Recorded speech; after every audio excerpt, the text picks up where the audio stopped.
Le volume des solides à section transversale connue. En fait, tout d'abord, qu'est-ce qu'un solide à section transversale connue? C'est un solide qui est tel que, quand je prends des tranches dans mon solide, comme ici, si je prends des tranches perpendiculairement à l'axe des X, ces tranches-là ont toujours la même forme, peu importe à quel endroit je vais les prendre sur le solide. Comme ici, j'ai des tranches plutôt rectangulaires, mais si je prends des tranches un peu partout, j'ai toujours des tranches rectangulaires. Donc, si je prends des tranches transversales, donc perpendiculaires à l'axe. Et bon, comment on va faire pour pouvoir déterminer le volume? Ben, notre petite tranche, si je la prends très mince, donc une tranche infinitésimale, le volume de ma tranche, ça va être l'aire de ma surface. Donc, évidemment, la surface ici, devant, la surface derrière. Puis, si la largeur est très petite, on va pouvoir dire que ce sont les mêmes surfaces, donc des surfaces de la même aire. Donc, le volume, je vais pouvoir dire que c'est l'aire de la surface fois la hauteur qui va se trouver être l'épaisseur de la tranche.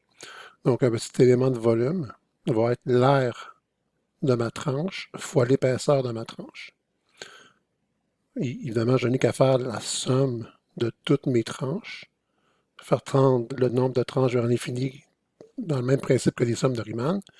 Et évidemment, on va arriver que le volume va être la somme intégrale, donc l'intégrale de A jusqu'à B, de l'aire de la section transversale fois l'épaisseur qui est x.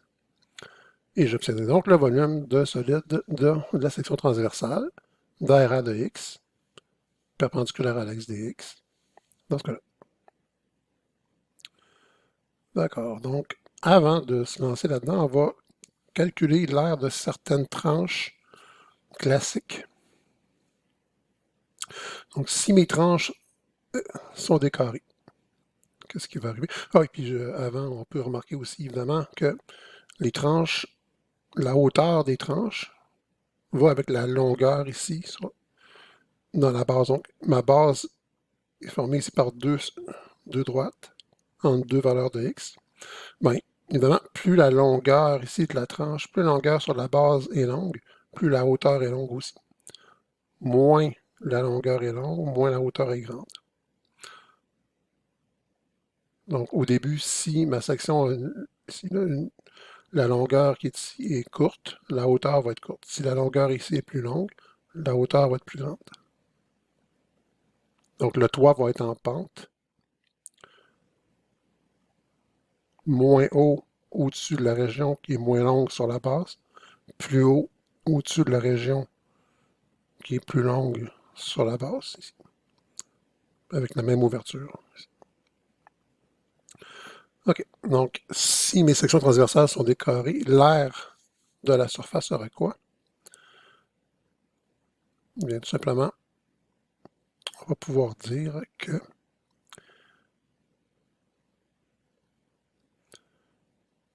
l'aire de ma section transversale, A de x, bien, évidemment, A de x égale, ça ici, ce serait la section qui serait perpendiculaire à l'axe des x. Donc, si la longueur sur la base ici de ma tranche est c de x, puis que ma tranche, c'est une surface d'un carré, genre le carré du côté, donc j'aurai c de x au carré.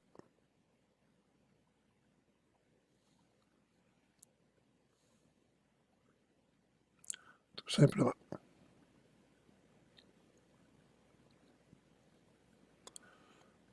Donc, dans l'intégrale, quand je vais faire l'intégrale de A à B, de A de x dx, j'ai remplacé A de x par C de x au carré. Puis comment on va mesurer notre C de x? Ben, C de x, ça va être la longueur ici. Donc, la longueur entre la partie supérieure de ma frontière et la partie inférieure de ma frontière. Évidemment, pour chacune des valeurs de x, la longueur est différente. Donc, ça va être une fonction de x. Ça va être comme pour le principe du calcul d'air, je vais faire des bandes, puis je vais aller du haut vers le bas, donc je vais faire le haut moins le bas. Je vais obtenir la longueur de ma bande, donc mon C de x.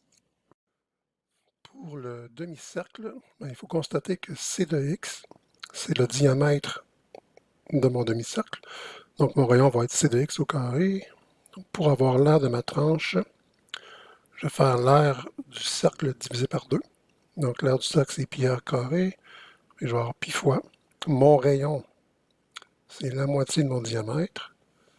Donc, C fois, donc C de x, le diamètre divisé par 2 pour le rayon, au carré. Là, j'ai l'aire du cercle, pi R2, divisé par 2 pour le demi-cercle. Ce qui va nous donner pi sur quoi? Une demi au carré, c'est un quart, divisé par 2, c'est un huitième. Donc, pi sur 8 fois le carré de c de x.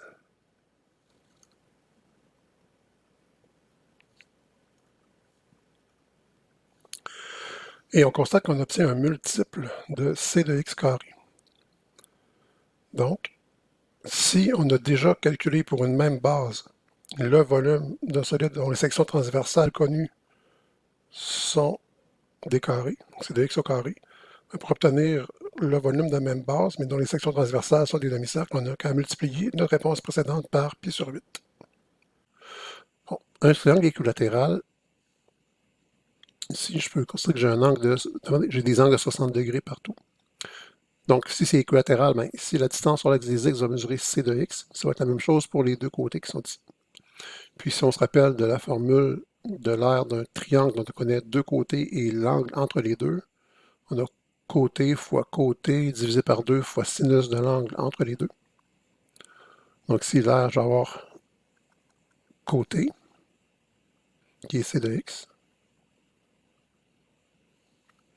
fois côté, qui est encore c de x, parce que mon triangle est équilatéral, divisé par 2 fois sinus de l'angle entre les deux côtés. Donc, sinus de 60 degrés dans notre cas. Ce qui va me donner, ben, c carré de x, donc c de x au carré,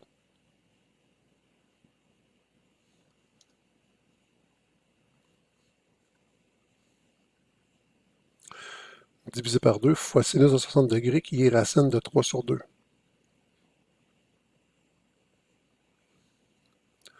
Ce qui veut dire qu'on va obtenir racine de 3 sur 4.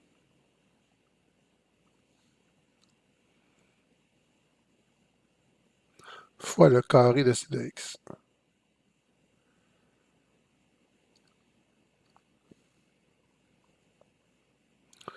Voilà. Donc, encore une fois, j'ai un multiple de c de x au carré.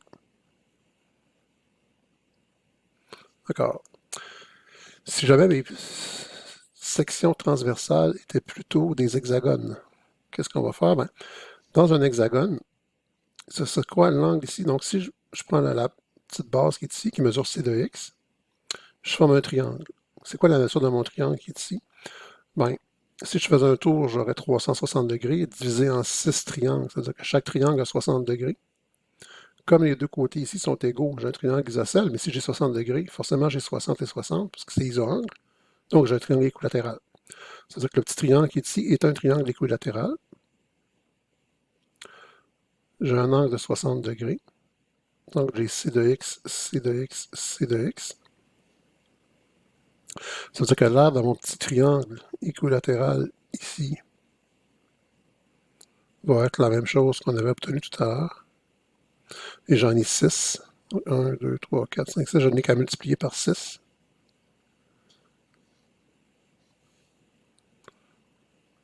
Donc on va pouvoir dire que notre section transversale A de x va être 6 fois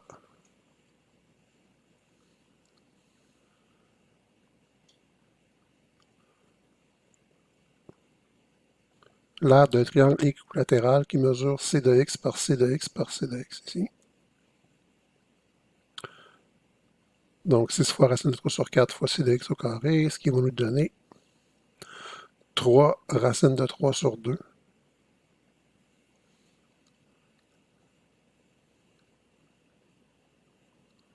fois c de x au carré.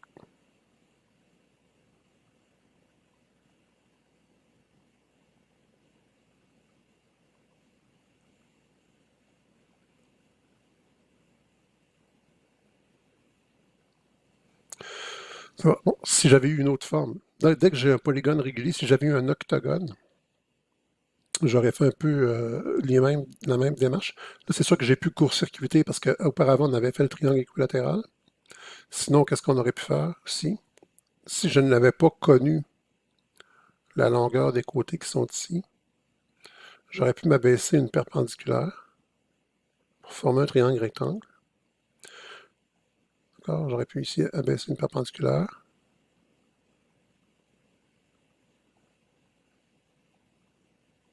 Comme ça ici. J'aurais pu dire que mon angle était, bon, je dis 360 degrés.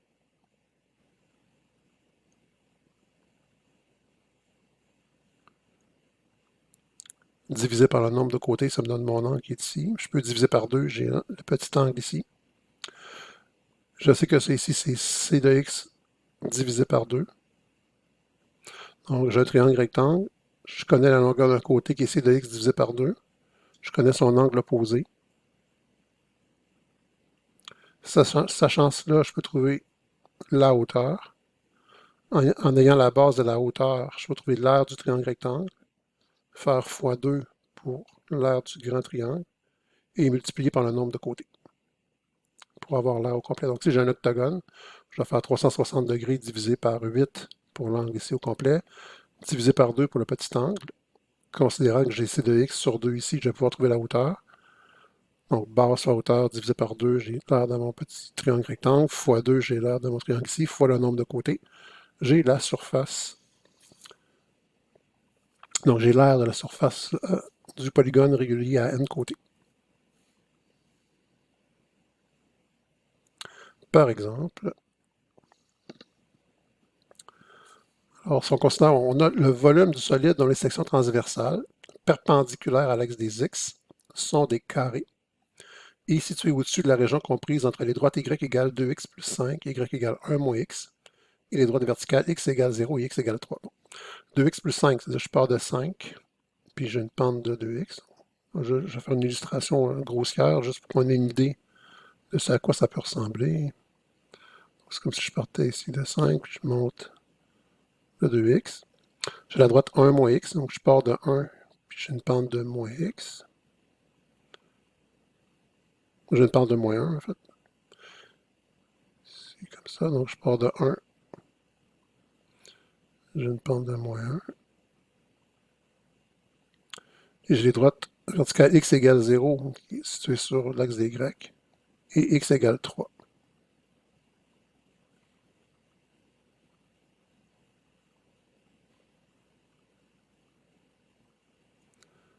Donc, ce qui est maintenant représenté, c'est l'aire de la base, c'est ça.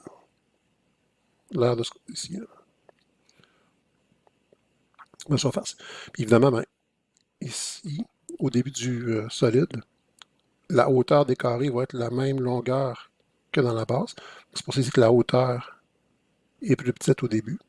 Quand je vais être rendu à la fin de mon solide, la hauteur va être proportionnelle, donc la même longueur en fait, que la longueur ici sur la base. Donc, ça c'est la longueur sur ma base qui est ici. Je vais avoir une hauteur pareille parce que j'ai des carrés. Donc j'ai des plus petits carrés au début, j'ai des plus grands carrés à la fin, et je relie le tout. Ça me donne ce solide-là. Quand je prends des tranches transversales, donc si je coupe perpendiculairement à l'axe des X, ben, j'ai toujours des carrés, mais de tailles différentes, qui grossissent plus je m'éloigne de l'axe des Y. Donc le calcul du côté C de X de la section connue, ma section connue, je vais faire une bande. Je vais venir ici, puis je vais me faire une petite bande comme ça ici.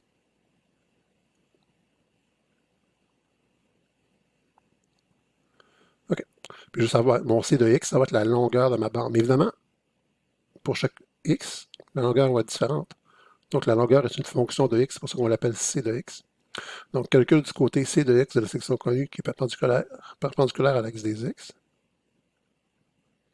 Et on va avoir.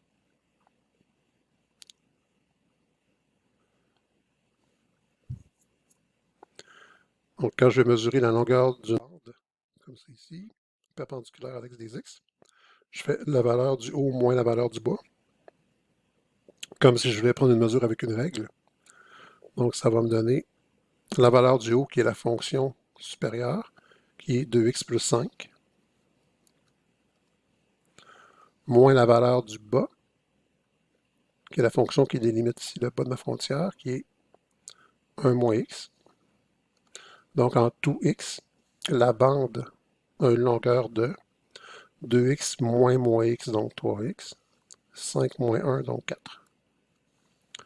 Donc pour chaque valeur de x, la longueur de la bande mesure 3x plus 4. Donc le carré qui va être formé ici va être 3x plus 4 par 3x plus 4 pour chacune des valeurs de x.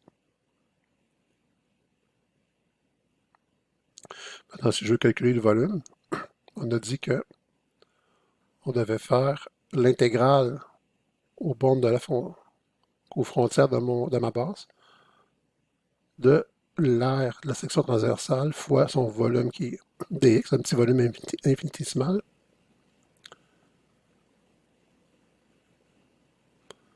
Donc, j'aurai que l'aire égale l'intégrale entre quoi et quoi? Ben, mon solide va de x égale 0 à x égale 3, de 0 à 3, donc de l'aire de ma section transversale. Ma section transversale, c'est un carré, donc c'est côté au carré. Ça veut dire que je fais l'intégrale de 3x plus 4 au carré dx. Pour avoir un volume, donc il faut que je fasse fois l'épaisseur. On peut le faire soit en développant ici le carré, on peut faire un changement de variable u égale 3x plus 4, ou encore dire, mais puisque j'ai remplacé la variable par une droite, je peux intégrer comme si je n'avais qu'une variable et diviser par la pente de la droite. Donc si on y va de cette façon-là, si j'avais u, disons u2, ça m'aurait fait u3 sur 3, donc ça va me donner 3x plus 4 au cube sur 3. Ici. 3x plus 4 au cube sur 3, le tout divisé par 3, qui est la pente de ma droite, évalué. Encore une fois, j'ai le droit de le faire, cette opération-là, seulement parce que j'ai remplacé x dans le modèle de base par un modèle à x plus b. Si j'avais eu des quadratiques ou des sinusoïdes, bon, j'aurais pas pu aller directement comme ça. Il aurait fallu soit que j'élève au carré, soit que je fasse un changement de variable si possible. Donc, évaluer de 0 jusqu'à 3. Ce qui nous donne, on peut faire une petite simplification ici.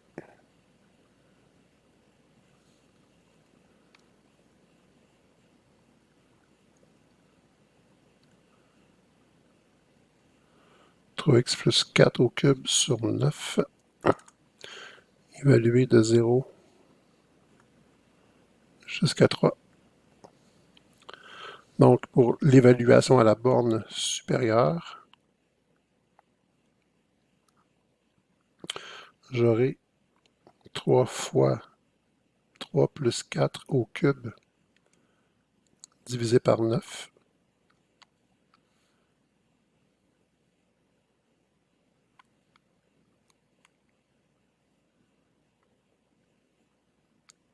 Ce qui va donner 2197 sur 9.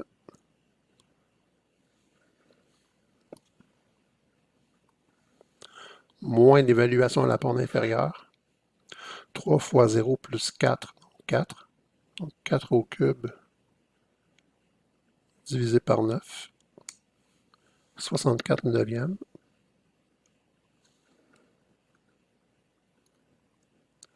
Et au total, nous aurons donc 2197 neuvièmes moins 64 neuvièmes, ce qui nous donne 237 unités cubes.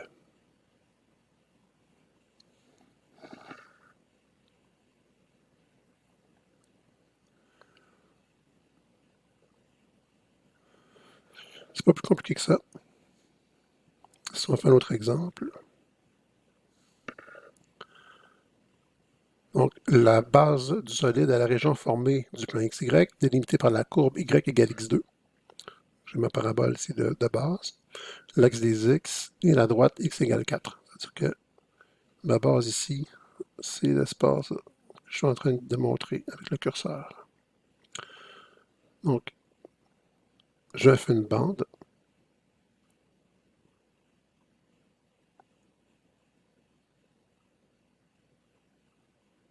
qui se situe entre les deux frontières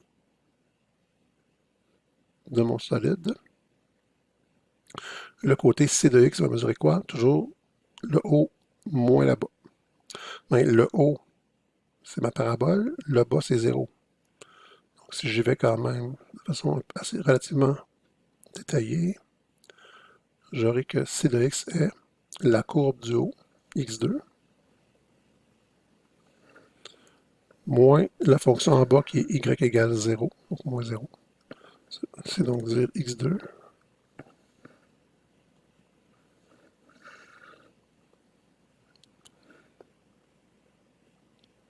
Et si je calcule le solide, ça veut dire que, ici, encore une fois, chaque petite bande, vu que mes sections transversales ici sont des carrés, ben, je vais avoir un plus petit carré qui va lever au-dessus de cette région-là que ici et encore qu'ici. Donc ça va ressembler un peu au solide qu'on avait ici, sauf qu'il y a un côté qui va être droit, puis un côté qui va être encore, il va y avoir un mur sous forme de parabole, puis un mur droit. Donc le mur droit va venir de l'axe des X, puis ici va s'élever un mur en parabole, comme ça, avec un trou en pente, parce que c'est plus haut à la fin qu'au début. Donc si je veux calculer le volume de ce solide-là, j'ai écrit le volume tout à l'heure. C'est pas l'air, c'est le volume ici. Bien évidemment. Le volume. Okay. Donc, si je veux calculer mon volume, le volume égale l'intégrale. J'intègre de 0 jusqu'à 4.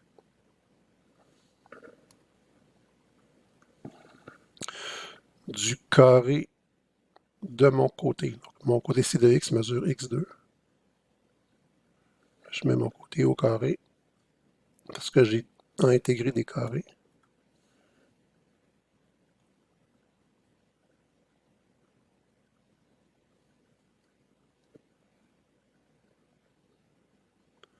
Fois l'épaisseur de la tranche qui est dx. Donc ça me donne l'intégrale de x4, ce qui est x5 sur 5.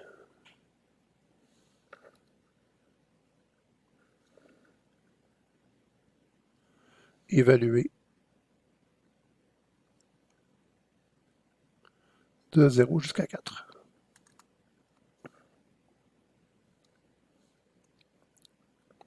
Puis évidemment, quand je vais mettre 0, ça va faire 0 à la 5 sur 5, donc je n'ai que la partie du 4 qui collabore. J'aurai 4 à la 5 sur 5,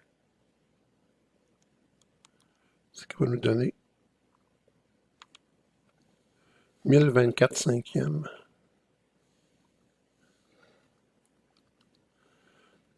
unité cube.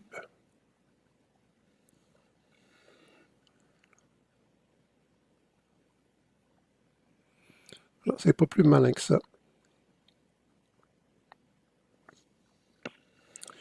Ici, bon, je prends la même base qu'on vient de faire. Donc, exactement la même base. J'ai changé les sections transversales. Donc, petit rappel, vérifiez que dans vos notes de cours, c'est bien écrit la bonne chose. Rappel du côté C de X, la section connue perpendiculaire à l'axe des X, mais de notre côté, c'était X au carré. Donc, ici, c'est un X carré qu'on a. Donc, avec des sections transversales qui sont des demi-cercles, on avait déjà trouvé la valeur de notre A de X. Donc, on va voir que le volume ici va être l'intégrale entre nos limites de bas, donc de 0 mettre pour la base de 0 jusqu'à 4. De l'air de notre section transversale, mais on l'avait déjà déterminé. Quand on a des demi-cercles, on a pi sur 8 fois le carré de c de x. Ici, on va avoir pi sur 8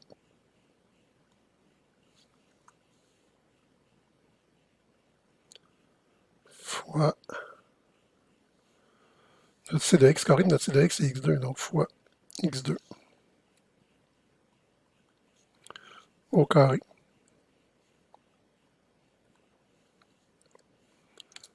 dx. Le pi sur 8 est une constante multiplicative, donc je peux la mettre devant l'intégrale.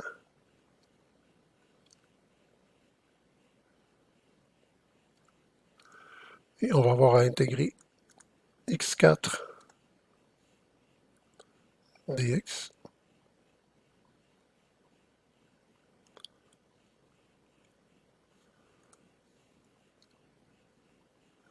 Or, ça, on l'a déjà calculé. On l'avait calculé ici. On obtenait 1024 sur 5 unités cubes. Donc, j'aurais tout simplement 1020, pi sur 8 fois 1024 sur 5.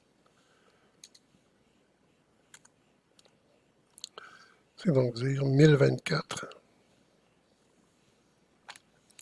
Et donc, on peut faire une simplification de la fraction. Donc, on aura 128 pi sur 5 unités cubes.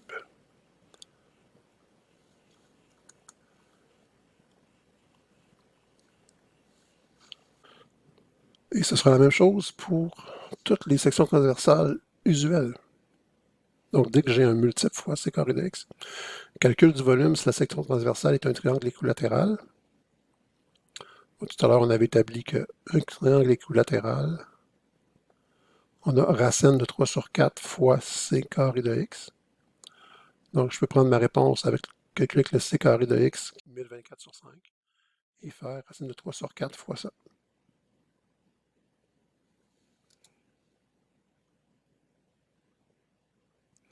J'aurai donc directement racine de 3 sur 4 fois la réponse qu'on avait obtenue auparavant, ce qui, dans ce cas-là, va nous donner 256 racine de 3 sur 5.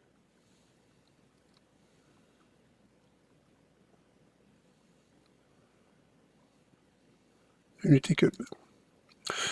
Évidemment, si j'ai un problème original et que je ne l'ai pas calculé d'avance, c carré de x, ben, il va falloir que je le calcule en mettant le facteur ici devant l'intégrale.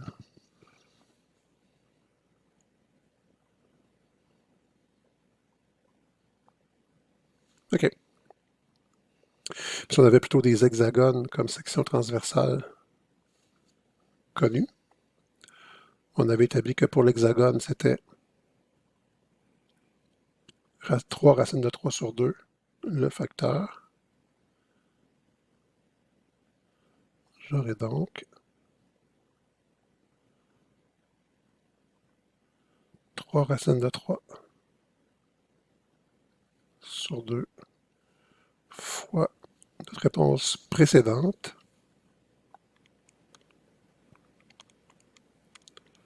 ce qui va nous donner 1536 racines de 3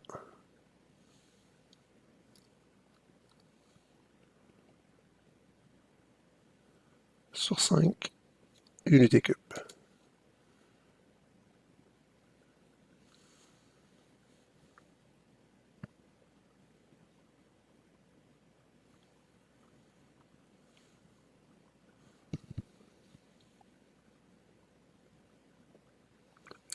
OK.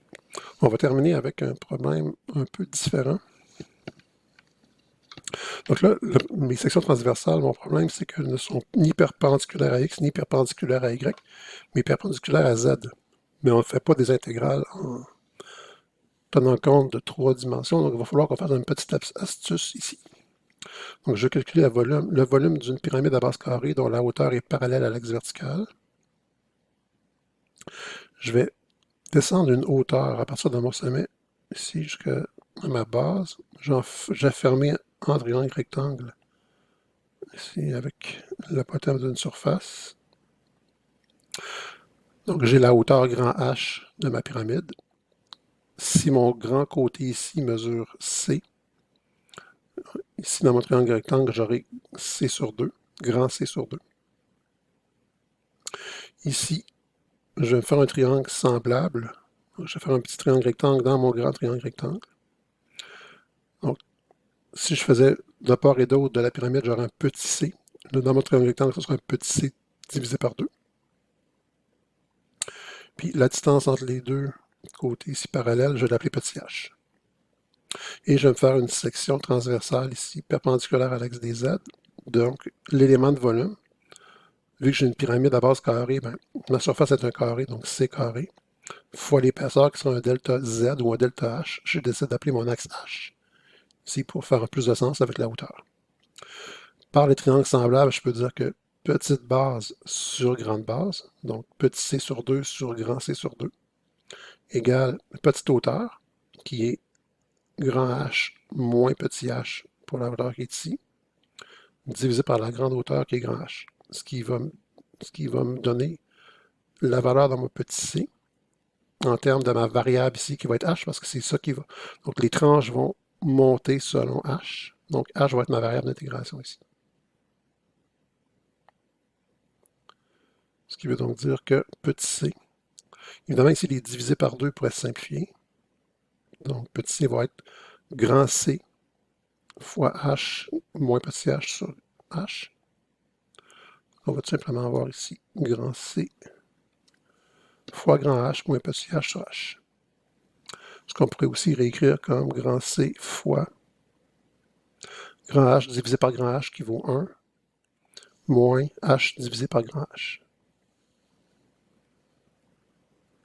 Comme ça ici.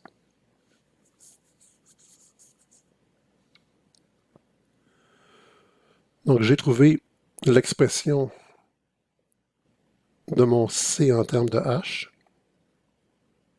Donc c'est comme mon C de H, ce qui est l'équivalent de mon C de X qu'on avait auparavant. Et je vais intégrer, ben, H va aller de quoi à quoi? H va aller de 0, le début de ma pyramide, jusqu'à grand H, qui est la hauteur totale de ma pyramide.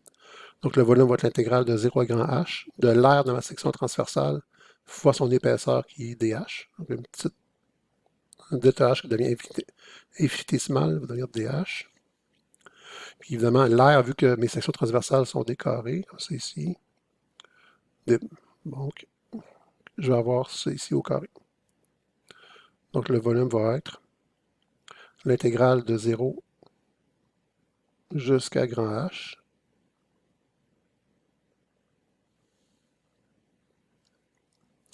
de ma section, l'aire de ma section transversale qui est un carré, donc qui sera le carré de l'aire de ma section transversale qu'on a établi tout à l'heure à grand C fois 1 moins H sur grand H.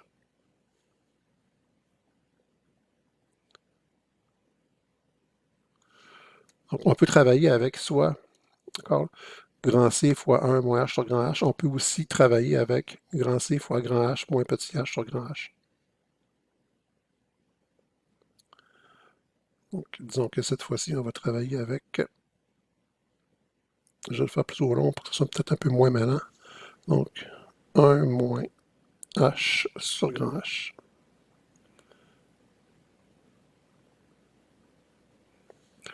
OK, grand C et grand H sont des constants parce que grand C, c'est le côté du carré de la base, puis grand H, c'est la hauteur totale de la pyramide. Oups, OK. Donc, ici, j'ai un produit au carré, fait que c'est le carré de chacun des membres du produit. Donc, grand C au carré, c'est une constante. Je peux le sortir de l'intégrale. Donc, grand C au carré fois l'intégrale de 0 à grand H.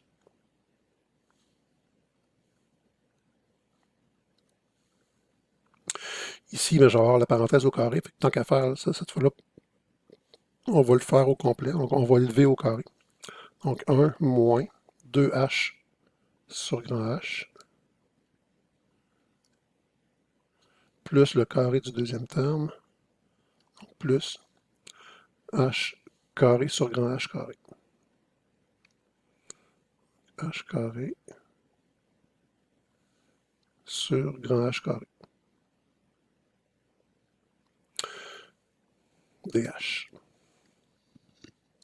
Pour des raisons, je pourrais intégrer tout de suite, mais pour des raisons de commodité, je vais faire un dénominateur commun. Je vais tout mettre sur grand H carré, ce qui va me permettre de le sortir de l'intégrale, parce que grand H est une constante.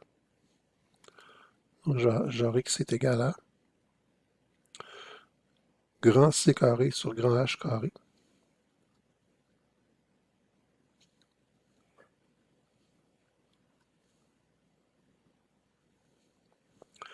fois l'intégrale de 0 à grand H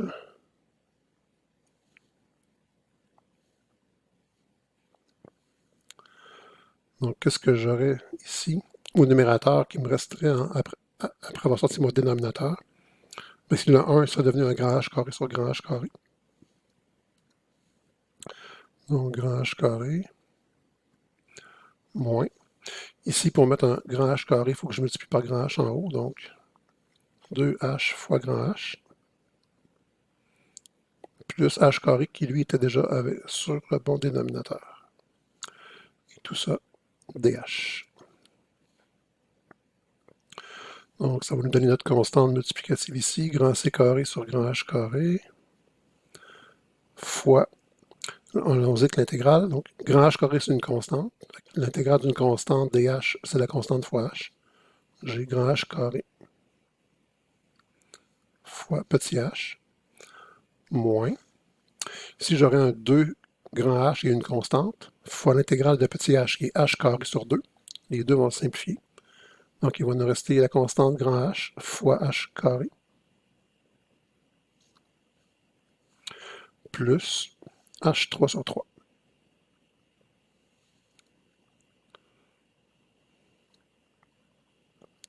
Et tout ça évalué de 0 jusqu'à grand H.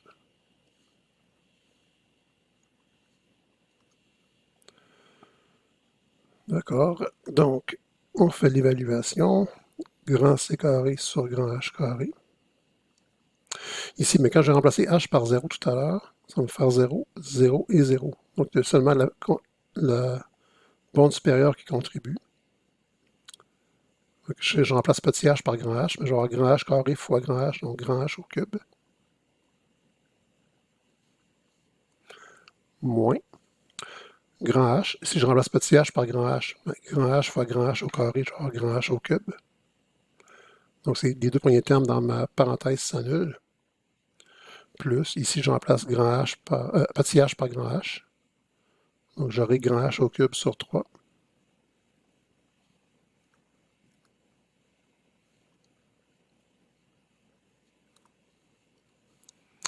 Donc, on dit ici que ça s'annule.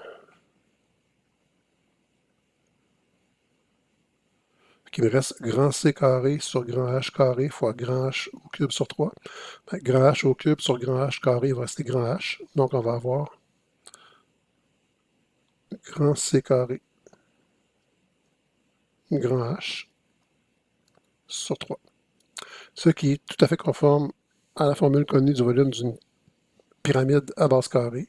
L'aire de la base qui est C carré fois la hauteur H divisé par 3.